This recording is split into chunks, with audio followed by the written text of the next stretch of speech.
Hey, what's up, everyone? It's Jun Yo, and Yu-kai Yu-kai Chow. Chow. Yeah. And we're doing the Jun and Yu-kai show. And our goal here is to really help people get motivated, feel fit, feel great, and really accomplish a lot of things in their life. That's really where I've been thinking about what we can talk about. And Yu-kai, today's topic is about motivation. Why some people are motivated and some people are not. Yeah, and I was recently reading a lot about dopamine, and it really opened my eyes to all these things about how dopamine is really the molecule of getting you to want to do something. So a lot of people think about dopamine as like what gets released when you accomplish something, and that is you get a spike of dopamine, but really dopamine is what drives you to want to do things, get food, have sex, get a career, build your savings account. It's what drives you to accomplish things that are hard and take time, delayed gratification. Yukai, what do you think about this? Am I on the right track here? How would you describe dopamine? Yeah, and since I've been working in the field of gamification, behavioral design time. for 20 years now, 2003. I've been studying a lot about motivation, and it's the core foundation of my work. And I think, yeah, dopamine, like you said, is the drive. Literally, without dopamine, there is no drive, zero drive. People just don't do things. And So- Yeah, so we were texting, and you told me about this experiment about a rat and food. Could you tell us about this experiment, how extreme it is to not have dopamine? Yeah, literally, they got a rat or a mouse, and they extracted dopamine out of its brain. Okay, so there's no more dopamine. That rat has zero motivation to do anything. And I mean, literally, it literally starved to death. I don't know if they let it die or not, but it didn't have motivation to walk towards the food and eat the food, no matter how hungry it was, even if it was in pain. But if you put the food next to its mouth, then it will eat the food. So it's because it's really hungry, and it's like, oh, solving pain is good. But then if it's over this, like, I really need food. I'm hungry, but I don't want to walk there. And I think this is like our lives in like a less extreme way, right? It's like, oh, I should go do these. I should work on my career. I should write my book. I should work out more. Oh, but I have to go over there. I have to like type stuff. I'm on the couch. Yeah. And this is just a variation of how our dopamine levels are in our head. And some people are better at creating and managing their dopamine, and some people are not. And some people who have a lot of it, but they can't manage it, go into addiction. Yeah. So what opened my eyes was this idea of that there's a dopamine baseline. So we all have a dopamine baseline. Some have a higher dopamine baseline than others, some are lower, right? So it was very eye-opening to me because I'm like, dang, I have a very naturally high dopamine baseline because I'm like, go, go, go. I do all these things. And then when you get satisfaction or you achieve something, you have this dopamine peak. And what's critical, so dopamine peak, like it can come from eating chocolate, it can come from having sex, it can come from accomplishing a triathlon. You have these peaks. And then after this peak, what happens afterwards is that it drops, but not to baseline, but it drops below baseline. And that's why you have things like postpartum depression. So giving birth to a child increases your dopamine tremendously, and it's such a wonderful event. And then that dopamine depression that you feel afterwards is that it drops below baseline.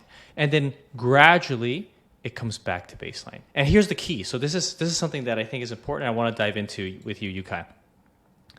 As it gradually comes back to baseline, if during that time you're constantly spiking it again, then it drops lower and lower and lower. So each time that you try to spike it again to get that satisfaction, whether you're spinning the slot machine, gambling, playing video games, scrolling on social media, whatever it is to try to get that dopamine hit, it's going to take much greater strength or a much greater effort in order to get to the same level of dopamine hit that you had before. So you're getting less satisfaction every time.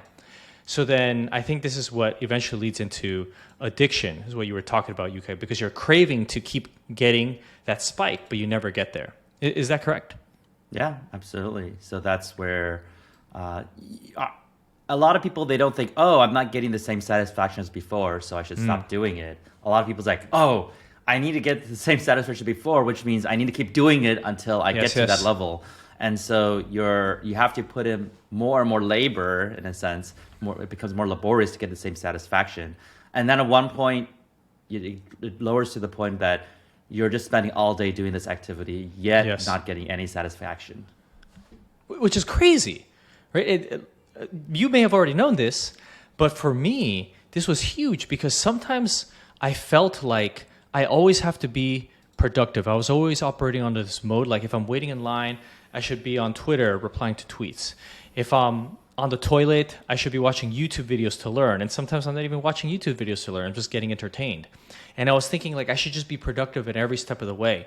But then this really changed my mindset into thinking those downtimes, the moments where you relax, the moments where you can step away from the, what is that? The slot, right? The slot machine that is social media. It allows your mind to relax, but really with the key of resetting your dopamine, getting it back to baseline. And so that way you have motivation in the future to do other things that you want to do. Learn a language, do this podcast, write a blog post. Like sometimes I felt I was on social media so much. I was on Twitter or on YouTube, and I felt it was just pulling my attention away. But it wasn't just that. It wasn't just pulling my attention, but it was using up my dopamine. So now I don't have that effort or that energy left to do these other things that I want to do. Well, I'll give you a qualified modification, which is leading to another brain chemical called serotonin, and also another one called oxytocin. So your dopamine drives you and pushes you, right? And then serotonin is that feeling of one-upping someone, gaining social status, becoming respected, beating someone, that feeling of victory, okay? Climbing in the social hierarchy. So if your dopamine pushes you to do the things and then you start winning, you start climbing, you start advance your career, then that stays. And it's like, oh, this feels good. And then your dopamine keeps pushing you to that. So it actually pushes you to a certain finish line that makes you feel like there's a long-term kind of reward beyond the dopamine, because dopamine, like it's, again, disappears shortly after hitting the goal, but the serotonin stays for a long time. And also there's the oxytocin, which is almost the opposite. It's being socially appreciated, being socially loved. So as you push for your drive, you do things, maybe people accept you more, you connect with, you bond with people, or you gain in social status, and those things become more sustainable. Yeah. So let's talk a little bit about that, because everyone is using social media, right? And this is my perspective on it now. These sites like Facebook and Instagram or TikTok are not just taking up your attention, but each time you're scrolling through, it's kind of like you're getting a hit. So you want, dopamine is driving you to continue scrolling through and get the next hit. But like you were saying, you're getting a spike and then it's dropping down below baseline. So basically you need to scroll more. You need to scroll more and more in order to feel that same level of satisfaction. And then you feel like this emptiness eventually. Like I think you were telling me before that you had a friend who was scrolling through Facebook, then felt bored, and then like open Facebook again or something like that. Like they closed it and opened it again. So it was like they were trained, whenever they feel bored, this is what I'm going to do. I'm going to go to Facebook. Yes, you kind of told 70% of it, so I'll be repeating 70. But yeah, so like you said, I had a friend who was going around Facebook. This is like 10 years ago, and his brain felt bored, so he subconsciously opened a new tab and typed in facebook.com. And he landed on the home page, and he's like, whoa, what am I doing? I was already on Facebook. And so because Facebook has trained his brain, and these are what we call internal triggers. External triggers are like push notifications, salesperson at the door telling you to do something. Internal triggers are you see something beautiful, you want to take out Instagram, or you see food served, you tell people to don't touch the food, I want to take a photo. And so Facebook, through many years, they trained people's internal trigger to be boredom. So when you're standing in line, you go on Facebook, now probably Instagram, but and then you scroll. So that's what we call internal trigger, and it's our brain's drive to get that dopamine hit. It's crazy, right? It's like we're brainwashed or we're hypnotized. All these, you know what? For the past week, for the first time, I've been going to the bathroom without my phone. It's amazing. It's now that I'm realizing it. I thought when I was there, I was like, oh, I should just check my messages while I'm doing this because I'm being productive. But like now, this realization is that no, it's actually taking away my attention. It's using up my dopamine so that I don't have the ability to use it for other things, like this podcast or like writing a blog post or all these other things that I want to do. Yeah, and I think this is why a lot of people can't do the things they want to do to accomplish their goals, because they can be like, oh, I can be writing my book, but I get much lower sense of satisfaction, dopamine, less what we call core drive 7, unpredictable and curiosity. Or I can play a game or watch Netflix, and it's like, oh, bam, bam, it's so exciting, right? So doing those things don't feel rewarding. So what they say is a good way to kind of get your back in life is do a cleanse. Spend like 1 whole day, 2 days, 3 days, just doing almost nothing. Sit there, or even just spend an hour sitting there, do nothing, and then your brain will feel so bored. And boredom is a useful mechanism.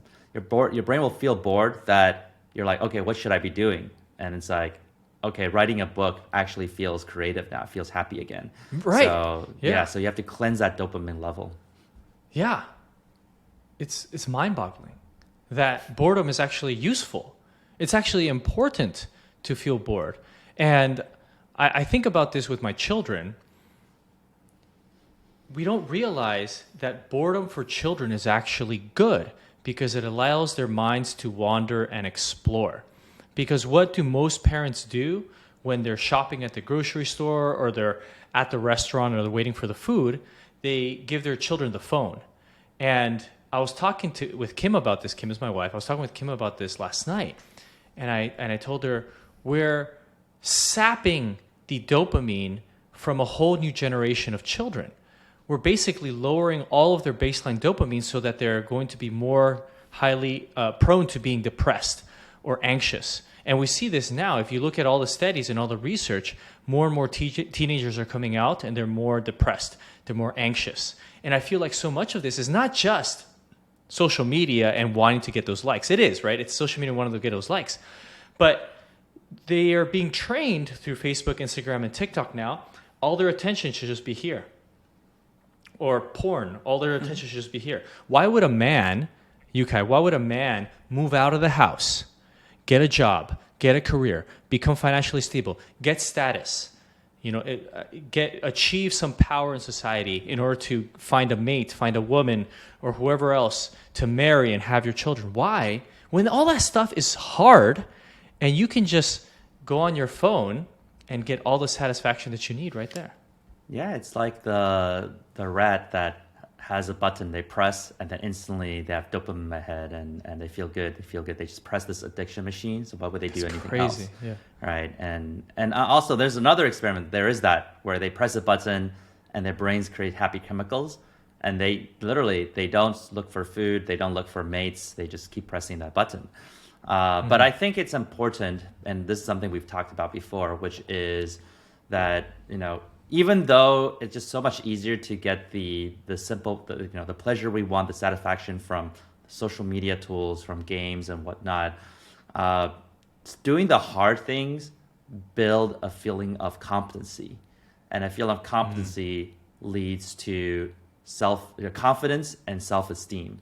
And I think that's very, very important, because I know there's some people who are living that lifestyle like, oh, well, I have a smartphone, everything's easy for me. Maybe they don't have to worry about income even, right? But, I get to watch porn at home. I get my satisfaction very easily. Maybe, they don't make a lot of money, but it keeps them alive to use their smartphones, right? But the people I know like that, they don't have a high self. They feel like they're afraid of responsibility. They're afraid of the things that are too heavy too heavy of a burden on their shoulders. So, and when they feel like they're escaping, they don't necessarily feel good inside. So I think it's important in life to actually tackle the hard things, accomplish the difficult things, and get the reward. Because outside of all this satisfaction and pleasure, self-esteem is so important. Respecting yourself, I think that is how you maintain the highest quality of life, right? Liking who you are and not being afraid of challenges. What was the chemical that you said has to do with self-esteem? Well, serotonin is like more like socially upping someone, so but self-esteem is related to that. And then oxytocin is social appreciation. So in fact, what's crazy in social media is like you said, people are constantly being driven by dopamine, looking at social media, pushing this, right? Yeah. And then most people, they're constantly looking at people living better lives than they are because, you know, everyone's like snapshot of the one moment that's the best in their year, right? You see everyone's best moment of their year. It's like, oh wow, that person's going to Paris. That person's going to to Taiwan, and it's like, oh, that person's in a high-end hotel. What am I doing on a couch? And you feel bad about yourself. So that's negative serotonin, and that makes you feel bad. And also, if you're on social media all the time, it's sometimes harder to feel oxytocin, which is a social appreciation chemical. And so literally with one social network, you could have a dopamine burnout, you can have lowered serotonin, which lowers your self-esteem, leads to depression, and crazy. You feel less connected with people. Now, of course, the way to remedy that is, as people talk about, surround yourself with people that care about you, right? Increase that oxytocin level, then you still feel you're okay in this life, and that's why people say that's ultimately more meaningful than pursuing high status. But it's something that one social network could actually negatively affect all three of these important chemicals. But isn't that crazy? Just how big of a negative impact social media can have on adults who have. We didn't grow up on social media, and yet look at how it's consuming us, even our parents' generations. And now we're just giving it to teenagers and children. It's crazy. Yeah, I think it's because products over-optimize for our psychology. The example that Oren Klaff, I think, talked about, he's the author of Pitch Anything, is that, like eating sugar was good for us when we're in the wild, gives us the right burst of energy, right? So eating fruits is good. But our brain wasn't prepared for chocolate cake, that chocolate cake. Yeah, that like immediate smash of sugar in your system. Like, oh, I want more. Yeah. And now we need to rely. Like, I can tell you, if I could eat a bunch of ice cream every day, I would. If I could eat fried chicken every day, I would, right? But it's just, I know it's bad, so I try to moderate myself. But yeah, so a lot of things that are mildly good for us in moderation, right? Society has tuned it up to 11, and then we're just constantly like, oh, our body wants this, our body wants this, our body wants it must be good. And then we go down this path, and it's detrimental for our lives. My goodness. Okay, so tell me about, in the Octalysis framework, if somebody wants to get motivated and get out of this rut. I'm at home, living, whoever it is, I'm at home, living with my parents. I'm constantly on social media, looking at other people and how they're living their lives. I'm on YouTube getting entertainment. I'm on TikTok again, entertaining myself, and I feel stuck, right? I feel this pattern, and I can't get out of it. How do I get out of that? Well, I would say the first step that I feel like is most reliable is immerse yourself with triggers that drive you, that motivate you. So what does that mean? If you do want to go out on YouTube, watch like biographies of people's lives that are very successful, very driven people. Go read a bio. If you start immersing yourself with content that's like go up and do things, as opposed to watch like drama where people just argue about who's having an affair. And so because everything around us actually subconsciously triggers our behavior, influences it. And even if we don't know, so some crazy studies, like one crazy, so a study would be like a student's playing a negotiation game in a classroom. And then for half the students, there is, in the background, there is like a screensaver, or there's a computer monitor that has a screensaver with a dollar bill floating around. And the other half doesn't have that.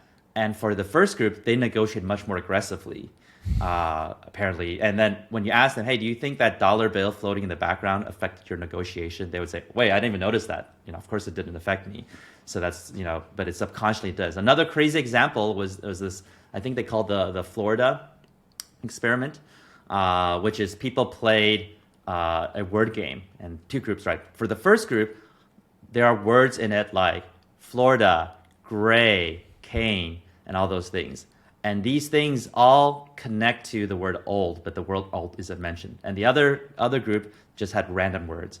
And what they saw is when they finished it, the first group, when they picked up the paper and walked to another room to turn it, they walked much slower compared to the second group. And when someone was purposely blocking them as an experiment, they were much more patient. They waited for much longer before saying, hey, can I pass through? And so they, in their mind, they were subconsciously triggered by the word old, and they were behaving like an old person. But again, if you ask them, hey, do you think taking this word test about the oldness affect you? It's like, oh, wow, I didn't even notice. Yeah, I guess they all relate to old. That's cool, but of course it didn't affect me. So again, your environment affects you much more than you think. So the key thing is being in the right environment. That's why going to the gym is easier to work out than staying at home.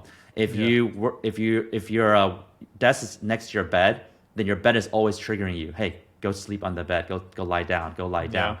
So you want to design your environment in a good way where, first of all, you surround yourself with good friends. If you want to learn language, of course, go to that country. But put posters on the wall. It's actually shown to be subconsciously effective to motivate you and drive you. And look at content. So I think designing, once you put your environment in a right way that motivates you, then you do less heavy lifting, right? Yeah. Yeah, and then at that point, it's what you talk about, setting short goals and getting wins. And can I add to that? So this is super interesting. This just happened to me. So I was listening about intermittent fasting or timed eating, and now I'm only eating, I think, in this 8-hour window throughout the day, from between 10 to 6. So and also, before this, I was eating breakfast, then working out, then taking a lot of protein, because in my mind, after I, let's say, lift some heavy weights, immediately after I'm done, in my mind, I felt, oh, if I don't eat right now, my muscles are deteriorating, like they're not building. It right here, it's all in my mind, right? This feeling of, if I didn't eat right away, have my protein shake or have my high protein meal, I felt it in my body that my muscles were depleting and shrinking.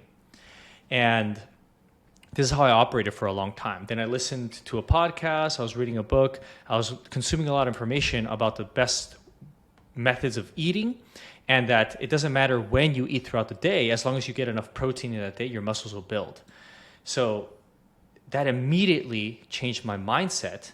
And now, let's say I work out at like 8 a.m. and then there's like, let's say, an hour and a half until I need to eat. Previously, like I felt like I couldn't even wait 10 minutes before eating. I felt my muscles were depleting. But now, I don't feel that. I feel like when I lean into the hunger, I feel like I'm getting healthier, right? So when you're time boxing that eating, you actually are able to be healthier. But it's strange. It was just all in my mind. I no longer felt like my muscles were depleting, but I felt like I was getting healthier. Like I was leaning now into the hunger, and I was like, yeah, this hunger is making me healthier. I am in control. And it reminded me of, I didn't believe this when you said it, but you told me I trained my mind to like spicy or something like that. And I felt like, oh my God, like I experienced what you did, because just that simple mindset was like, oh, now that hunger is powering me. You know what I'm talking about? Yeah, that's the mentality change thing. It's very powerful. It's very easy, and it's very hard. It's very easy because you change your mentality, right? You don't have to move a single muscle. It's hard because it's so abstract. People don't know where the levers are. But that story is crazy, even for myself, where for like 25 years, I abhorred eating spicy food, okay? Like, I don't touch a single bit of spicy food. And the worst thing about spicy food is that if you taste a little bit of spicy food, everything else tastes spicy too, because your tongue's like a little on fire. But then I read an article that spicy food is like good for your metabolism, have your circulation. So then I changed my mentality and I pretended I was a person who loved to eat spicy food. And so I could eat a lot of spicy food suddenly overnight. And I could even beat my friends who prided themselves on eating spicy food. So I did that for a whole year. And then I realized, well, I still need to spend a little bit of energy to change that mentality. So it's like, let me just fall back to the norm. I'm usually eating salty food. But now whenever I want to eat spicy, I can. But that changes overnight. But that was also how I became a speaker, because I used to be terrified of public speaking, to the point that if I see my friend on stage speaking, I would be sweating cold bullets, like, so scary, right? But then when I actually got on stage, I changed my mentality. I, in a sense, pretended that I was a speaker who's been doing for 20 years. Then, of course, I'm not nervous. And as I keep doing, I eventually became, that speaker that speaks in front of a crowd of over 1,000 people, and I feel good. One time, my slides didn't load, so I did an impromptu keynote on stage just to chat with the audience and introduce a new topic. So that change, that mentality change is very, very powerful. I remember you told me one of the most mind-blowing mentality change things, which at the time it also was too abstract for me. But then later I think, hey, that actually is kind of genius if you can pull it off. So you were talking about like, hey, it's kind of a waste of time to go out and drink and party, right? And you're like, and what do you get after the next day? You just get the memory of partying, right? So if I just pretended I had the memory of partying last night, I don't have to go to parties, right? I get the full benefit of having all the memories, but I don't have to waste my time and drink too much alcohol. So I'm like, wow, that's like crazy. If you just remembered you did all the, I already played 5 hours of video games, so I should go to work now. But it's so funny you remember that. Yeah, but we do have more control of our mind than we expect. It's just that we're not thrown in environments where we feel like we need to change our mentality. Like sometimes you have to be in a survival place to do it. If we're just like coasting along in our normal lives, we don't feel that pain. So it's like, we need to change our mentality. So I've been thinking about, that idea of leaning into the suffering. I think we're too comfortable. Like, I think it's good for us. We need to feel hunger. I think most people are never hungry. Mm-hmm. There's so many energy bars and snacks and all these things, like you're constantly munching. I think we need to feel the hunger. You know what I've been doing? So I've been eating between 8 hours a day. So I'm hungry in the morning. I'm hungry now. And usually before I was like, I'm hungry. My muscles are depleted. I would go eat. But now I'm like, give me that hunger. That's why the cliche is like, you want to be hungry. Like Steve Jobs literally said, stay hungry. Stay hungry, stay foolish, right?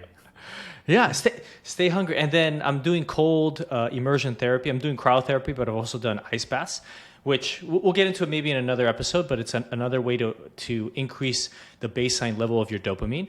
But before I was like, the cold, it's going to make me sick. My parents, this must be Asian or Hispanic parents, but they're always so worried about the cold. Put on your jacket, all these things, and they're worried you're going to get sick because of the cold. But now I learned that through cold immersion therapy, you can actually build your immune system, de-stress, remove anxiety, increase your baseline dopamine levels. And now I love the cold. I'm like, yes, like give me it. Like it's making me stronger. And then one more thing.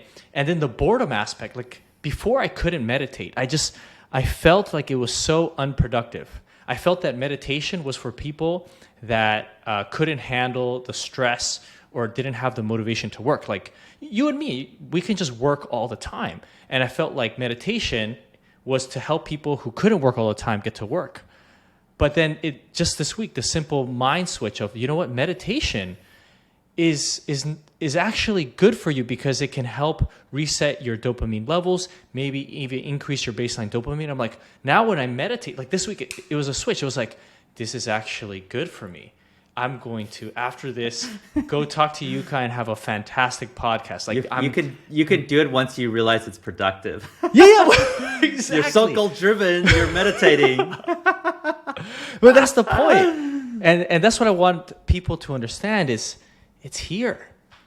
It's all that mind switch. It's the mindset. Isn't that's so crazy? It's that simple. Is that simple? but it can be so hard. Yeah, like honestly, there's so many examples of these mentality changes that helped me, and some things are still difficult, but I think just knowing how to do it and practicing is so important and powerful.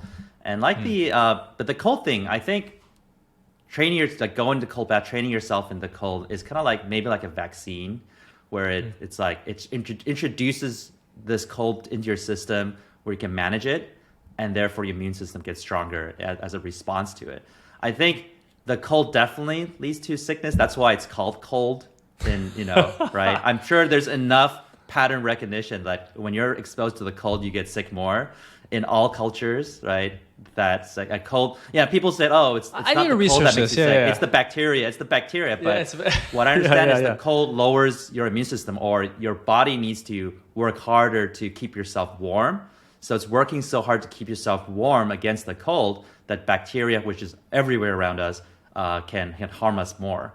So it's that balancing act about how to put yourself in a more difficult situation, but still train against the outside invaders, which is the bacteria. That's again, I'm not an expert on this particular field, but let me research more on that. But the cold that I'm doing is like 3 minutes at a time, right? So it's very short amount of time, and then immediately getting out of it and feeling those effects.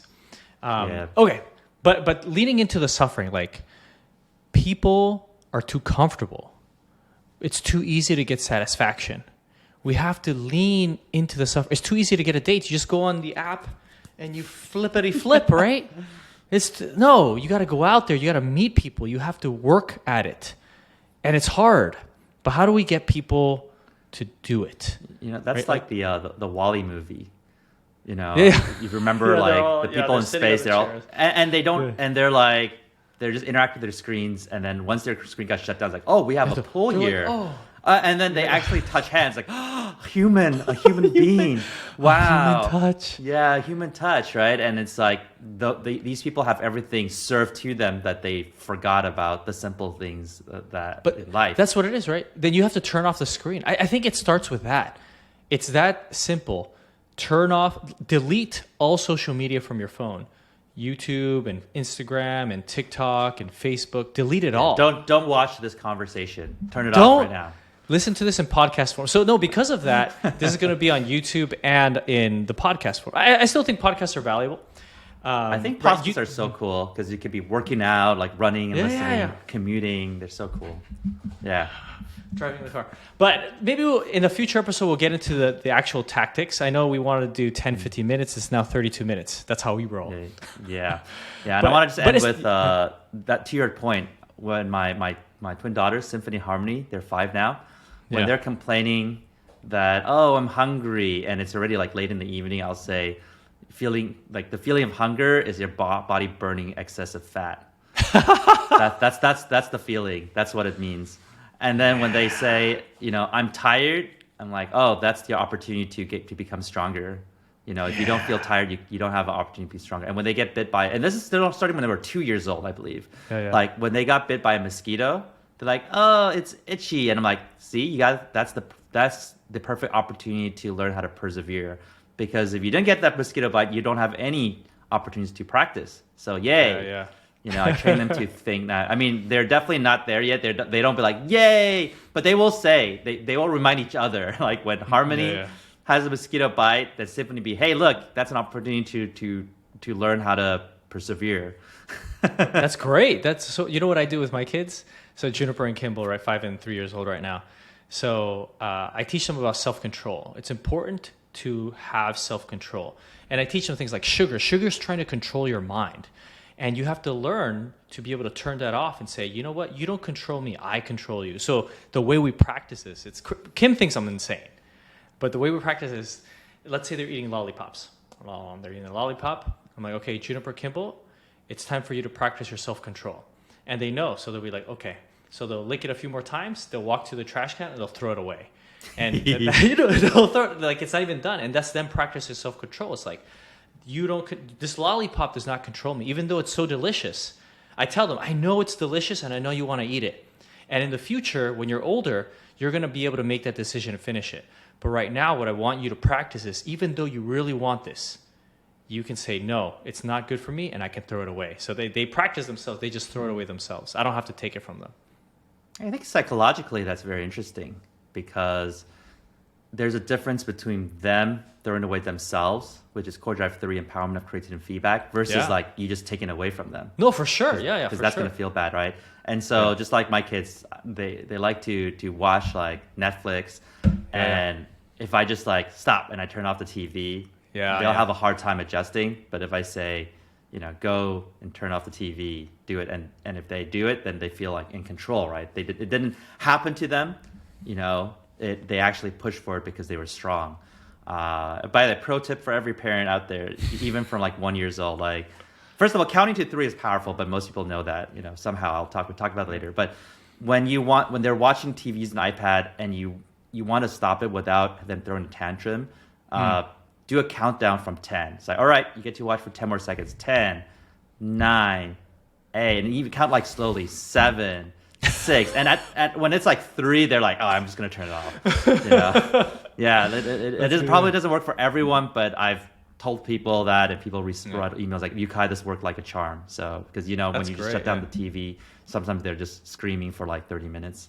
No, for sure. That's what you want to avoid, because now what they learn is, oh, my parents are so unfair.